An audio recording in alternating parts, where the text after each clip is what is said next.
Kasus penyakit mulut dan kuku (PMK) kembali menyerang sapi milik peternak. Bahkan PMK sudah menyerang sapi milik peternak di Kabupaten Karangasem. Berdasarkan informasi yang dihimpun, PMK ini mulai menyerang sejumlah sapi milik peternak di sejumlah kecamatan. Salah satunya PMK telah menyerang sapi milik warga di Desa Besaki, Kecamatan Rendang.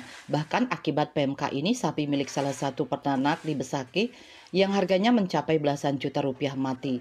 Salah seorang peternak dari Banjar, Batu Madeg, Inyoman Gisid menuturkan, gejala PMK menyerang ternaknya sejak 3 hari yang lalu. Sapi yang dipeliharanya mulutnya berbusa dan hidungnya luka-luka.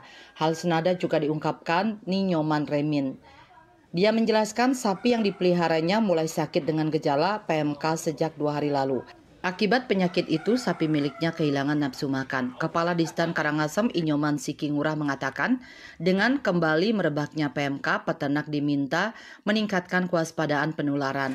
Untuk meminimalisir potensi PMK ini, pihaknya telah melakukan komunikasi, informasi, dan edukasi KII, serta meningkatkan kesadaran masyarakat terhadap ancaman dan risiko bahaya penyakit hewan menular ini.